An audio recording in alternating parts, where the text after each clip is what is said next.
자, 베드로와 고넬료의 만남을 계속 보고 있습니다. 좀 지루하시죠? 네 번째 시간입니다. 베드로가 고넬료에게 전했던 복음. 왜 이걸 이렇게 오래 다루시지? 그냥 본문 한 번 읽고 끝냈으면 좋겠는데 벌써 한 달째 읽고 있단 말이죠. 다음 주에 한 번 더 합니다. 왜 이렇게 이 본문이 이렇게 중요하나? 이 본문이 그렇게 중요합니다. 이 본문, 그러니까 베드로가 고넬료에게 복음을 전하고 그리고 고넬료의 집에 무슨 일이 일어나 버리죠. 그게 복음 때문이거든요. 복음 때문에 이 고넬료의 집에 성령이 임해요. 세례를 받아요. 구원을 받아요. 복음 때문에 하나님의 영이 그곳 가운데 임하는 것이죠. 이게 놀라운 일인 겁니다. 유대인들에게도 놀라운 일이고 그날 성령을 받은 고넬료와 그의 식구들과 그의 친구들, 그의 초대를 받아서 그 집에 모여있던 모든 사람도 다 놀라는 일이죠. 그들은 다 이방인들입니다. 여러분, 이방인들이 성령을 받은, 이방인들이 세례를 받고 이방인들이 구원을 받은 최초의 사건입니다. 이전에 성령은 유대인들만 받았어요. 예루살렘의 다락방에 모여서 기도했던 사람들 120명, 그들만 성령 받았어요. 그래서 성령은 유대인의 것이라고 생각을 했고 구원을 받는 건 내가 유대인이기 때문이고 내가 하나님의 선택받은 민족이니까 내가 구원을 받는 건 당연한 건데, 이 고넬료는 이방인이에요. 그는 로마의 백부장이에요. 그는 전쟁을 많이 했고 사람을 많이 죽였고 그의 손에는 피가 묻었고 그의 과거는 탐탁지 않고, 그가 비록 유대교로 개종을 했다고는 하나 온전한 개종을 한 것도 아니고, 왜냐하면 할례를 안 받았으니까. 그런데도 성령을 받아버린 거예요. 그런데도 구원을 받아버린 거예요. 그러니 그날 베드로와 함께 욥바에서 이 가이사랴로 함께 왔던 동행했던 유대인들이 다 놀라 자빠지는 것이죠. 이 성령은 우리만 받는 줄 알았는데 이방인들도 받아버리는 거죠. 이방인들도 세례를 받고 이방인들도 구원을 받고, 최초로, 유대인 최초로 성령을 받은 사람이 베드로라면 이방인 최초로 성령을 받은 사람은 고넬료입니다. 그래서 이 고넬료 사건이 중요한 거예요. 존 스토트 목사님도 똑같은 말을 했어요. 존 스토트 목사님이 고넬료 사건은 기독교 역사에서 가장 중요한 사건 중 하나이다. 이것이 없었다면, 이 고넬료 사건이 없었다면 기독교는 유대교의 또 다른 한 종파로 남아 있었을 것이다. 고넬료가 성령을 받았어요. 고넬료가 세례를 받고 고넬료가 구원을 받았기 때문에 이후로 이방인들도 구원받을 수 있네, 이방인들도 성령 받을 수 있네, 하나님의 구원의 구속의 계획 안에는 유대인들만 하나님이 구속하시는 게 아니라 이방인들도 구속하시기를 원하시는구나라는 하나님의 계획을 깨달아요. 유대인들이 세계관이 깨지는 겁니다.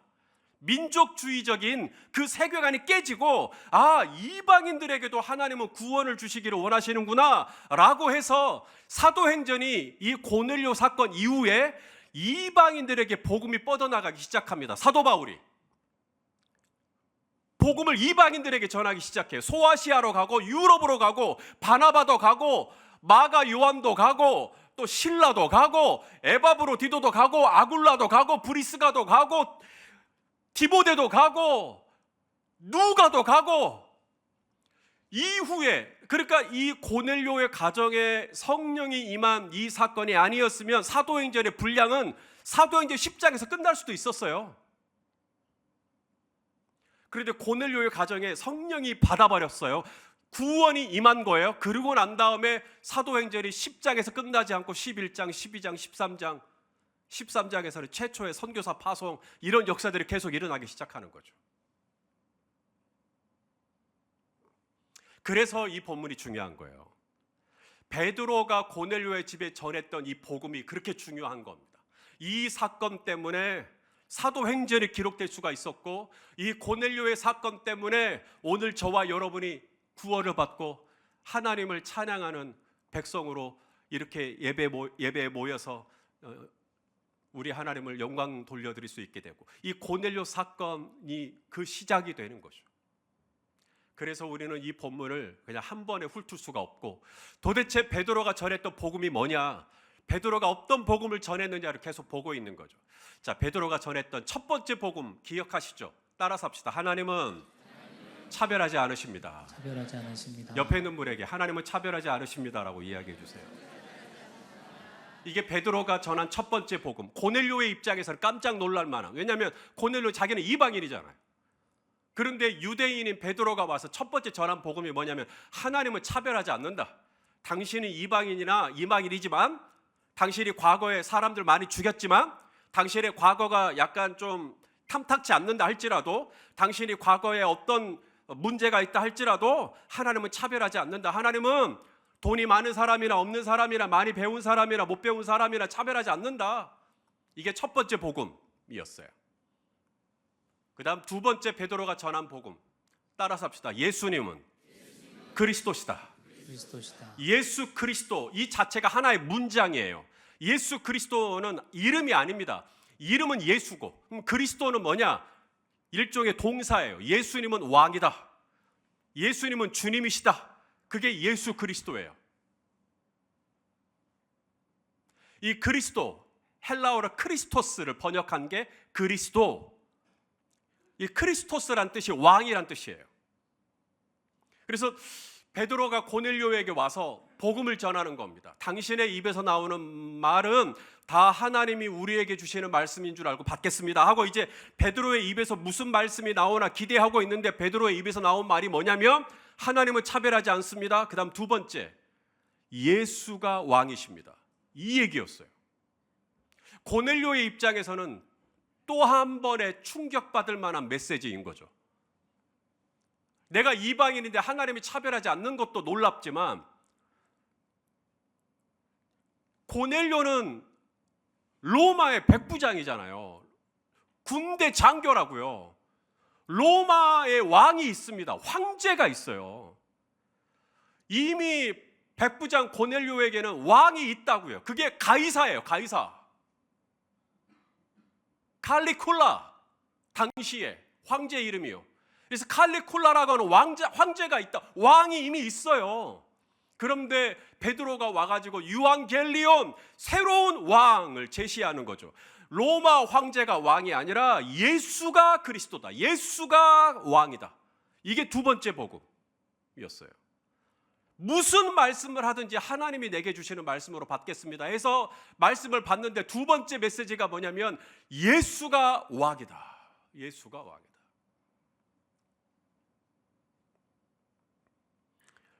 왜 당신은 예수가 왕입니까? 나에게는 이미 이 로마의 황제가 왕인데. 그래서 이제 베드로가 왜 예수가 왕인 것을 증거합니다. 자, 예수가 왜 왕이라고 하느냐? 첫 번째 증거가 뭐냐면, 예수님이 이 땅에서 행하셨던 선한 일들, 이것이 예수가 왕인 것을 입증한다는 거예요. 예수가 그리스도인 것을 입증한다는 거예요. 예수님이 이 땅에서 행하신 일들 뭐죠? 병자를 고치시고, 마귀에게 눌린 자를 고치시고. 아멘입니까? 자, 우리 38절 읽어보죠. 시작. 하나님이 나사렛 예수에게 성령과 능력을 기름 붓듯 하셨음에 그가 두루 다니시며 선한 일을 행하시고 마귀에게 눌린 모든 사람을 고치셨으니 이는 하나님이 함께 하셨습니다. 아멘. 여러분, 로마 황제도 권세가 있어요. 하지만 로마 황제가 가진 권세는 이 땅의 권세예요. 하지만 우리 예수님은 이 땅의 권세만 가지고 있는 게 아니라 하늘과 땅의 권세를 다 가지고 계시죠. 마태복음 28장 18절 시작. 예수께서 나와 말씀하여 이르시되 하늘과 땅의 모든 권세를 내게 주셨으니. 로마 황제에게 권세가 있어요. 로마 당시 로마 제국의 지도를 보니까 저기 북쪽으로는 영국까지 다스렸네요. 영국. 그 다음에 저쪽 동쪽으로는 메소포타미아까지 다스렸고, 남쪽으로는 이집트를 다스려서, 저쪽 서쪽이 어디냐면 스페인이었습니다. 이 스페인, 여기 로마 황제가 돼도 그가 다스릴 수 있는 영역이 굉장히 크죠. 하지만 딱 거기까지. 이게 이 땅의 권세를 가진 왕이 가지고 있는 한계예요. 로마 황제가 되면 어마어마한 권세가 주어지지만 그가 가지고 있는 권세는 오직 이 땅에 속한 것밖에 없어요. 하지만 우리 예수님은 이 땅의 권세뿐만 아니라 마태복음을 보면 그렇게도 말씀하세요. 내가 하늘에서 12군단이라 되는 천군 천사, 12군단이라 되는 천구 천사를 거느릴 수 있는 권세가 내게 있다. 그래서 예수님은 땅의 권세뿐만 아니라 하늘의 권세까지. 여러분, 로마 황제가 그렇게 강력한 법적인 권한 혹은 정치적인 권한 혹은 군사적인 권한을 가지고 있지만 로마 황제가 문둥병 낫게 했다는 얘기 들어보셨어요? 로마 황제가 지체장애자를 일으켜 세웠다는 얘기 들어보셨어요? 로마 황제가 죽은 사람 살려냈다는 얘기 들어보셨어요? 그들이 가지고 있는 이 한계, 이 땅에 있는 한계. 하지만 우리 예수님은 하나님의 아들로서 이 땅에 오셔서 이 땅에 눈물 젖은 빵을 먹고 있는 많은 사람들을 불쌍히 여기시고 그들이 아픈 것을 주님 고쳐주시고 그들이 힘들어하는 문제를 해결해 주시고 그들이 배고픈 것을 떡과 고기를 나누어 주시고 죽은 사람을 살려주시고 그게 다 뭐냐? 그게 다 표적이라는 거예요. 표적. 자, 우리 요한복음 2장 10절 11절 읽어보겠습니다. 시작. 말하되 사람마다 먼저 좋은 포도주를 내고 취한 후에 낮은 것을 내거늘 그대는 지금까지 좋은 포도주를 두었도다 하니라. 예수께서 이 첫 표적을 갈릴리 가나에서 행하여 그의 그의 영광을 나타내시매 제자들이 그를 믿으니라. 우리가 볼 땐 기적이죠. 기적이라고 번역해야 될 것 같은데 성경은 표적이라고 말합니다. 표적이라는 말은 사인이라는 뜻이에요. 뭔가를 가리키는 사인이라는 거예요. 그게 뭘 가리키냐면 예수가 그리스도라고 하는 사인. 물을 포도주로 그냥 바꾼 게 아니라 이 물을 포도주로 바꾼 이 사건이 가리키고 있는 사인이 뭐냐면 그래서 저분이 그리스도라는 거예요. 저 예수가 그리스도라는 거예요. 예수님이 그냥 풍랑 위를 걸으신 게 아니라 풍랑 위를 걸어서 예수가 하늘과 땅의 모든 권세를 가지신 이분이 참된 그리스도다. 이분이 참된 왕이다.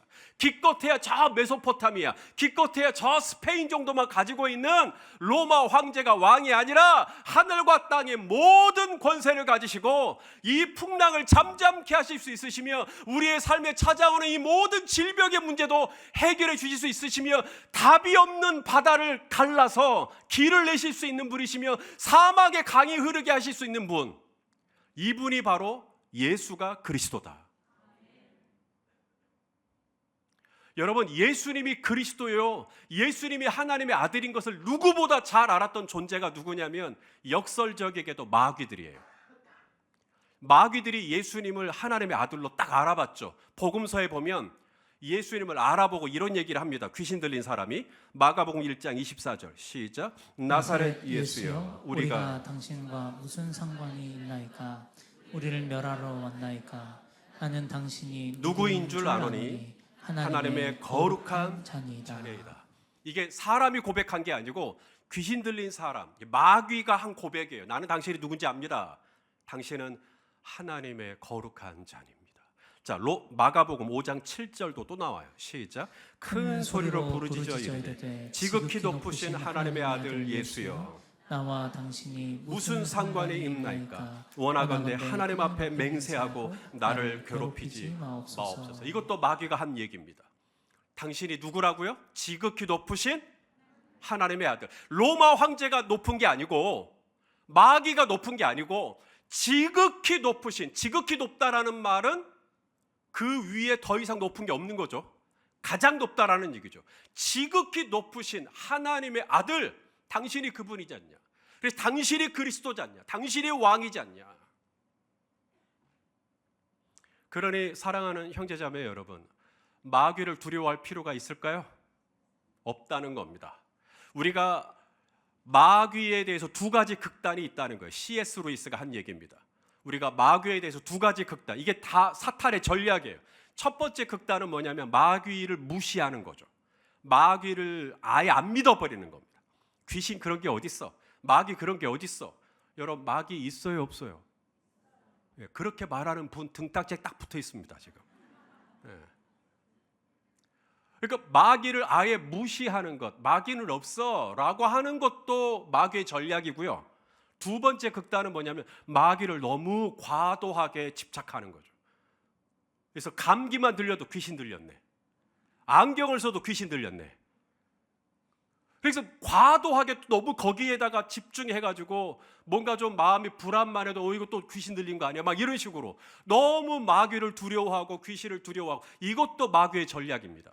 그래서 마귀가 우리로 하여금 이 두 가지 극단을 갖게 하는데, 가장 건강한 것은 뭐냐면 마귀를 인정하는 겁니다. 지금 이 자리에도 있겠죠. 그리고 이 가운데 활동하고 있겠죠. 하지만 우리가 두려워하지 않을 것은 마귀가 이 자리에서 아무리 활개를 쳐도 우리의 왕은 예수 그리스도이십니다.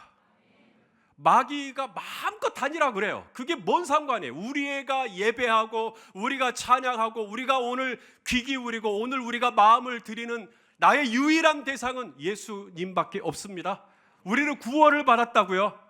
여러분, 구원을 받았으면 우리는 마귀와 상관이 없는 줄로 믿습니다. 여러분, 구원이 뭐냐면 왕이 바뀌는 사건이 구원이에요.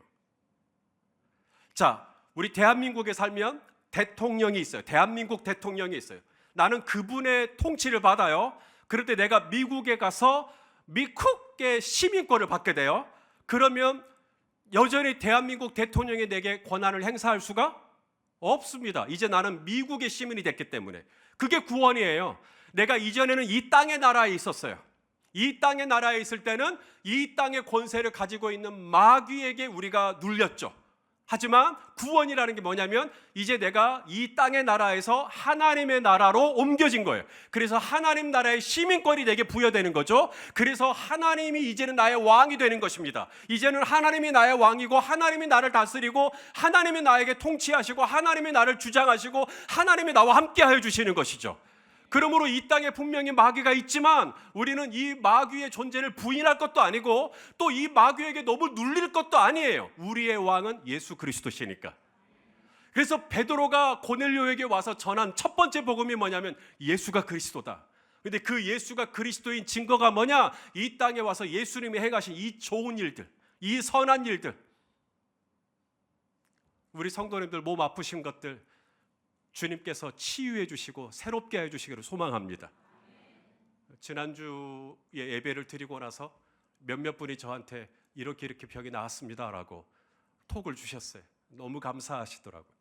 하나님께서 계속해서 우리 성도님들을 어루만지시고, 물론 우리가 이 세상의 의술도 우리가 의지하지만 의술조차도 하나님이 주신 은총이니까 그 은총조차도 그 은총 위에 계시는 하나님의 초자연적인 은혜가 우리 성도님들에게 실제적으로 임하게 되기를 축복합니다. 왜냐하면 나의 그리스도는 예수님이시니까. 그분은 하늘과 땅의 모든 권세를 가지신 분이시니까. 이것이 베드로가 전한 첫 번째 복음이었어요. 자, 그 다음에 베드로가 예수가 왜 그리스도냐, 두 번째 이유를 설득합니다. 그게 부활 때문이에요. 부활. 예수님의 부활이 뭘 증거하냐면 예수가 그리스도구나 라는 걸 증거한다는 거예요. 예수님이 다시 사심이 없었다면 우리는 예수님의 그리스도 되심을 의심할 수 있어요. 그러나 예수님이 죽었다가 다시 살아나셨기 때문에 우리는 예수님의 왕 되심을 인정할 수밖에 없는 거죠. 죽었다 다시 살아나신 분, 지금도 우리와 함께 하시는 분. 자, 베드로가 이렇게 이야기합니다. 39절 40절 읽어보죠. 시작. 우리는 유대인의 땅과 예루살렘에서 그가 행하신 모든 일의 증인이라. 그들이 나무에 달아 죽였으나 하나님이 다시 살리사, 할렐루야, 하나님이 그 아들을, 사람들은 그 아들을 나무에 달아 죽였어요. 우리는 이걸 다 알고 있죠. 어떤 나무에 달아 죽였다고요? 십자가예요. 나무에 달아 죽였지만 하나님은 당신의 하나밖에 없는 이 독생자 예수 그리스도를 죽은 지 3일 만에 다시 부활하심으로 우리에게 증거하신 거죠. 내 아들 예수가 그리스도다. 내 아들 예수가 너희의 왕이야. 내 아들 예수에게 나는 하늘과 땅의 모든 권세를 줬어. 그래서 예수가 그리스도인 두 번째 증거가 뭐냐면 그분의 부활하심. 이 땅에서 가장 두려운 권세가 바로 죽음의 권세예요. 누가 여러분 칼로 훅 그냥 죽여본다 그러면 무서워요, 안 무서워요? 안 무섭죠. 예. 죽음의 권세가 가장 두렵죠. 그런데 예수님은 이 죽음의 권세를 이기신 3일 만에 부활했다라는 게 뭐냐면 이 죽음의 권세를 깨버린 거예요. 이 죽음의 권세가 예수님을 결박을 못해요. 죽음의 권세가 예수님을 삼키지는 못해요. 죽음의 권세가 예수님을 붙들지를 못해요. 예수님이 죽음의 권세의 머리를 상하게 하고 죽음의 권세의 힘줄을 끊어버리신 겁니다. 그게 부활이에요. 자, 히브리서 2장 14절 말씀 같이 읽겠습니다. 시작. 하나님의 자녀들인 우리는 피와 살을 가졌고 예수께서도 우리와 마찬가지로 살과 피를 가진 인간의 모습으로 이 땅에 오셨어요. 그런 까닭은 자기 육신의 죽음을 통해서 뭐예요? 죽음의 권세를 가진 자, 곧 마귀를 멸망시키기 위해서. 그래서 죽음의 권세를 가진 자가 누구라고요? 마귀는 지금도 저와 여러분을 죽음의 권세를 가지고 있기 때문에 우리를 두렵게 하는 거예요. 무섭게 하는 거예요. 죽음의 권세를 가지고 있으니까. 그런 생각 안 들어요? 나 이제 죽을 것 같다. 나 이제 죽을 것 같아. 여름이면 더워 죽을 것 같고, 겨울이면 추워 죽을 것 같고, 배고프면 배고파 죽을 것 같고, 뜨거우면 뜨거워서 죽을 것 같고. 이 죽음의 권세가, 마귀가 우리를 두렵게 해요. 이번 일은 나 이제 안 될 것 같다. 이번에는 내가 사업이 안 될 것 같다. 이번에는 내가 회복이 안 될 것 같다. 죽음의 권세를 가지고 있기 때문에 마귀가, 죽음의 권세를 가지고 있는 마귀가 우리를, 이 죽음을 가지고 우리를 두렵게 한다고요. 그때 우리가 붙들어야 될 게 뭐냐면 부활이에요. 부활. 예수님이 부활, 3일 만에 부활하심으로 이 죽음의 권세를 깨뜨린 것을 우리가 잊어버리면 안 돼요. 우리가 그것을 기억하고 오늘 나를 두렵게 하고 오늘 나를 겁나게 하고 오늘 나를 쪼그라들게 만드는 이 사망을 향해서 이렇게 말하는 거예요. 사망아, 따라섭시다. 사망아, 너의 승리가 어디 있느냐? 너의 승리가 어디 있느냐? 사망아, 네가 쏘는 것이 어디 있느냐? 네가 쏘는 것이 어디 있느냐? 여러분, 이런 말씀을 한번 외워도 괜찮을 것 같아요. 그래서 여러분이 또 마귀에게 눌린단 말이죠. 예수님은 마귀에게 눌린 우리를 풀어주시러 오셨는데 우리는 또 마귀에게 눌려요. 죽음의 권세에게 눌려요. 부정적인 생각에 눌려요. 안 될 것 같은 생각에 눌려요. 마음이 어두워지니까 또 눌려요. 이 눌릴 때 여러분 무엇을 생각해야 한다고요? 예수가 그리스도인데, 예수가 그리스도인 증거가 뭐냐면 죽은 자 가운데 3일 만에 부활하신 그 사건이 예수가 그리스도인 증거. 그러므로 나를 두렵게 하는 원수를 향하여서 사망아, 네가 쏘는 것이 어디 있느냐? 사망아, 너의 승리가 어디 있느냐?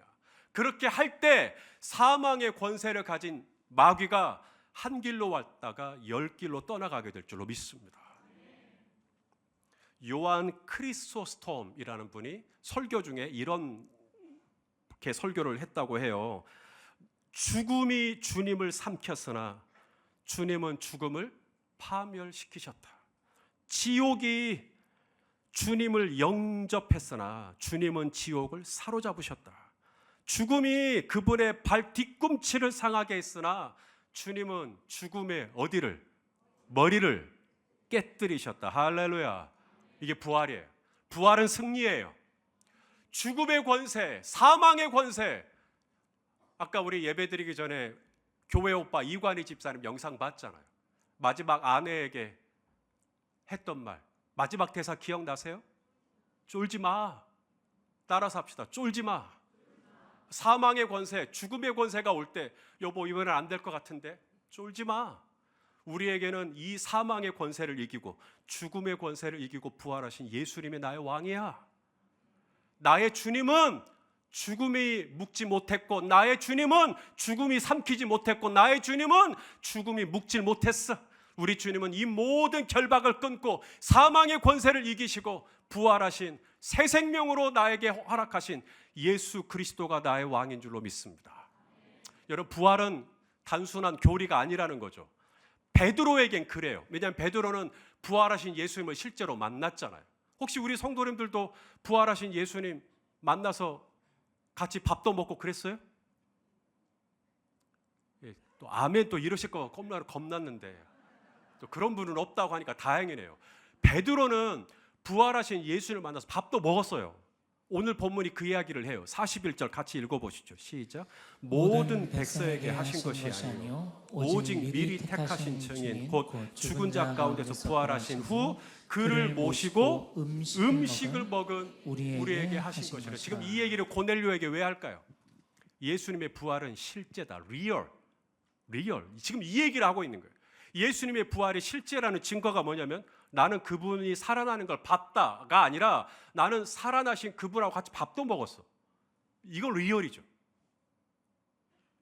예수님이 베드로랑 같이 부활하시고 나서 밥을 먹은 게 한 번이 아닙니다. 부활하시고 나서 일주일 후에 제자들이 있는 곳으로 예수님이 오셔서 뭐라고 그러시냐면 먹을 것 좀 있냐 그래요. 예수님이 배고파가지고 먹을 거 찾는 게 아니라 예수님이 그들과 함께 실제로 먹음으로 말미암아 예수님의 부활이 리얼이라는 것을 제자들에게 확신시켜주기 위함이에요. 자, 누가복음 24장 41절 읽겠습니다. 시작. 그들이 너무 기쁨으로 아직도 믿지 못하고 놀랍게 여길 때에 이르시되 여기 무슨 먹을 것이 있느냐 하시니 이에 구운 생선 한 토막을 드리니 받으사 그 앞에서 잡수시더라. 잡수시더라. 예수님이 시장에서 잡수신 것이 아니고 예수님이 나 부활했어, 나 다시 살아나셨어 라고 지금 제자들에게 알려주기 위함이에요. 안심을 시켜주기 위함이에요. 이후에 또 한 번 나타나세요. 베드로가 고기를 잡으러 갈릴리로 가셨을 때 예수님이 베드로에게 또 오셔서 뭐라 그러냐면 지금 잡은 고기 좀 갖고 와라 라고 말씀하세요. 자, 요한복음 21장 10절입니다. 시작. 예수께서 이르시되 지금 잡은 생선을 좀 가져오라 하시니 예수께서 가셔서 떡을 가져다가 그들에게 주시고 생선도 그와 같이 하시니라. 이날 먹었던 음식 기억하세요? 이날 베드로랑 같이 밥 먹고 산책하면서 예수님이 베드로에게 요한의 아들 시몬아 네가 나를 사랑하느냐. 지금 그때 그 대사 나와요. 네, 내가 주님을 사랑하는 주 주님이 하십니다. 내 어린 양을 먹여라. 내 양을 쳐라. 내 양을 먹이라. 그렇게 베드로가 회복이 되고 요한복음이 마치죠. 그래서 베드로에게 부활은 종교적인 교리가 아닙니다. 우리는 그냥 머리로 예수님의 부활하신 줄로 믿고 막 그렇게 사도신경을 고백하고 그러는데 베드로에게 부활은 실제예요. 베드로에게 부활은 역사입니다. 베드로에게 부활은 너무나 생생한 경험이었던 거죠. 그것을 오늘 고넬료에게 전한 것입니다. 예수님이 왜 그리스도냐? 그분은 죽었다가 다시 살아나신 분. 사람들은 그분을 매달아 죽였지만 예수님은 장사 지낸 바 된 지 3일 만에 다시 살아나셔서 그분이 그리스도인 것을, 그분이 하늘과 땅과 저 땅 아래에 있는 것까지도 통치하실 수 있고 충만하게 다스리실 수 있는 그리스도인 것을 증거하는 바로 증거가 바로 예수님의 부활이라고 사도 베드로가 증거하고 있는 거죠. 사랑하시는 성도 여러분, 그러므로 너무 눌리지 않으셨으면 좋겠어요. 또 어떤 것 때문에 마음이 좀 눌리세요? 어떤 것 때문에 또 걱정이 되세요? 어떤 것 때문에 또 얼굴이 새파랗게 좀 질려 계셔요? 내일에 대한 두려움, 이제 한 주간 또 어떻게 살아가나 답답함. 여러분 기억하세요. 여러분의 주인은 예수님이십니다. 그 예수님은 그리스도이신데 예수님이 그리스도이신 증거가 뭐냐면 예수님이 다시 살아나셨다는 거예요. 그래서 지금 우리와 함께하고 계셔요. 지금 여기에 함께하고 계십니다. 지금 내 옆에 계시고 내 위에 계시고 내 앞에 계시며 주님은 이번 한 주간도 내내 변함없이 저와 여러분과 동행하여 주실 줄로 믿습니다. 우리가 세례 받을 때 오늘 이 자리에 계신 분 중 대부분은 세례를 받으셨을 거예요. 세례 받을 때 예수님을 뭐라고 고백하셨어요? 예수님은 나의 주님이십니다라고 고백하셨을 거예요. 맞습니까? 자, 우리 로마서 10장 9절을 읽겠습니다. 시작. 내가 만일 내 입으로 예수를 주로 시인하며 또 하나님께서 그를 죽은 자 가운데서 다시 살리신 것을 내 마음에 믿으면 구원을 받으리라. 언제 구원을 받아요? 교회 등록하면? 교회에서 집사직분 받으면? 그거하고 상관없습니다. 목사 되면 구원 받는답니까? 교회 성전 건축 멋있게 하면 구원 받는답니까? 내가 선한 일, 구제를 열심히 하면 구원 받는답니까? 구원은 언제 받냐면 입으로는 예수님을 뭐라고 고백해요? 주님, 예수님은 나의 주님이십니다. 따라서 합시다. 예수님은 나의 주님이십니다. 이걸 입으로만 고백하는 게 아니라는 거죠. 입술로만 고백하는 게 아닙니다. 그 다음 뭐예요? 마음으로는 예수님이 부활하신 것, 이 마음으로는 예수님이 지금 살아계신 것, 믿음이 없이는 그분을 기쁘시게 하지 못하나니 하나님께 나아가는 자는 반드시 그가 살아계신 것과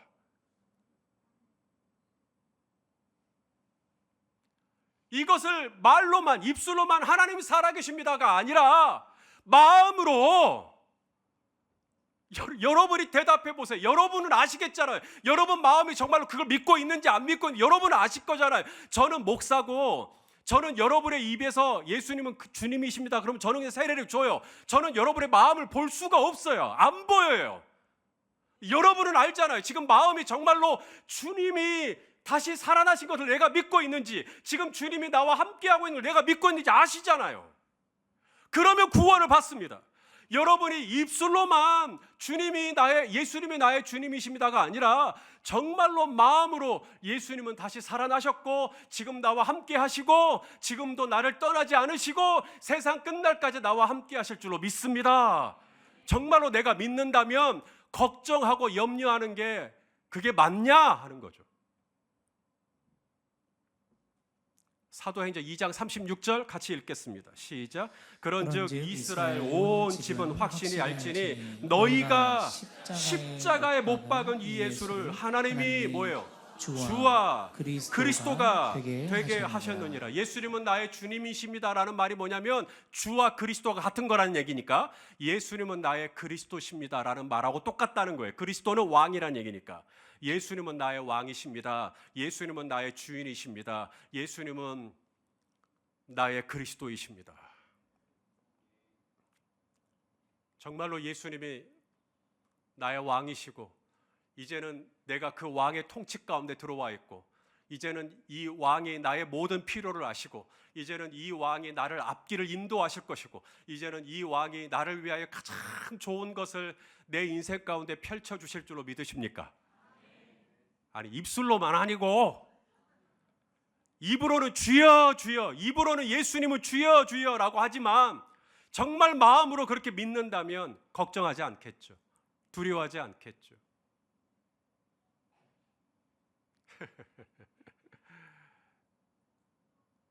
한 번은 저희 가족이 뭘 좀 먹으러 가려고 그랬어요. 그랬더니 제 아들이 옆에서 안 된다는 거예요. 그거 먹으러 갈 수가 없다는 거예요. 왜 안 돼? 그랬더니 아빠 돈 없다는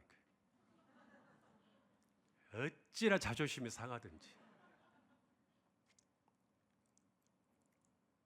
나는 돈이 없을 수 있지만 하늘과 땅의 모든 것에 충만하신 우리 주님은 없을 수가 없어요. 그분은 모든 것을 가지고 계십니다. 그런데 우리가 그분이 없는 것처럼 그렇게 말을 해버리면 우리 하나님이 영 마음이 우울하실걸요. 아들아, 내가 너를 위해서 다시 살아났지 않냐? 내가 그 죽음의 권세를 깨뜨리고 지금 네 옆에 있지 않냐? 그런데 어찌하여 두려워하느냐? 어찌하여 염려하느냐? 사랑하는 아들아, 내가 너를 잘 알고 나는 너를 위하여 크고 놀라운 계획을 가지고 있고 나는 너를 통해서 영원히 영광을 받을 것이다.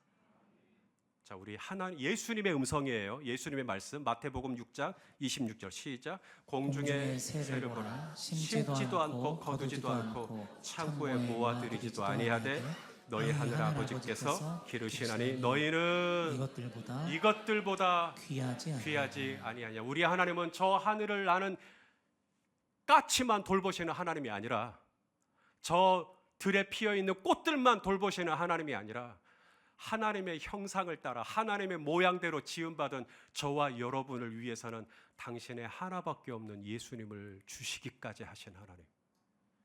그 하나님께서 저와 여러분에게 뭘 아까워하시겠느냐. 그런데 우리는 입을 벌려 뭐라 그러냐면 하나님 돈 없을 텐데, 하나님 이거 못 도와줄 건데, 그렇게 말은 하지 않지만 마음으로 그렇게 생각하고 있는 거죠. 그러면 우리 하나님이 얼마나 마음이 아프시겠냐. 입술로만 예수님이 나의 주님이 아니라 사랑하는 여러분, 마음으로도 믿어서 구원을 얻는 저와 여러분 될 수 있기를 축복합니다. 때로는 태풍이 몰려올 때, 풍랑이 몰려올 때 그 사이즈가 너무 크기 때문에 이번에는 내가 진짜로 날아가 버릴 것 같고 이번에는 내가 진짜로 넘어질 것 같고, 그러나 사랑하는 여러분, 제 아무리 풍랑이 커도 우리 주님은 그것을 잠잠케 하실 수 있는 그리스도이십니다. 오늘 우리 성도님들이 가지고 있는 어떤 삶의 문제든 주님은 그 모든 문제를 뛰어넘는 하늘과 땅의 모든 권세를 가진 그리스도, 바로 이것을 베드로가 고넬료에게 전하고 있는 거예요. 예수님은 그리스도십니다. 예수님은 왕이십니다. 예수님은 지금도 충만하십니다. 예수님은 지금도 살아계십니다. 예수님은 지금도 우리와 함께 하십니다. 예수님은 지금도 우리를 사랑하십니다. 예수님은 앞으로도 죽을 때까지 저와 여러분을 인도하여 주실 줄로 믿습니다. 이 복음을 전하니까 고넬료의 집에 성령이 임해버린 것입니다. 저는 베드로가 고넬료에게 전했던 이 복음을 계속 전할 때 오늘 이곳 가운데 이 현장에 하나님의 성령이 다시 한번 충만하게 기름 붓듯 부어지기를 소망합니다. 그 은혜가 있기를 주의 이름으로 축원합니다. 기도하시겠습니다. 하나님 감사합니다. 베드로가 고넬료에게 전했던 이 복음 우리가 매주 살펴보고 있습니다. 주여, 이 복음을 받고 고넬료의 집이 바뀌었듯 우리가 이 복음을 받고 우리의 삶의 관점도 바뀌고 우리의 신앙도 새로워지는 놀라운 은혜가 있게 하여 주시옵소서. 예수님의 이름으로 기도합니다. 아멘.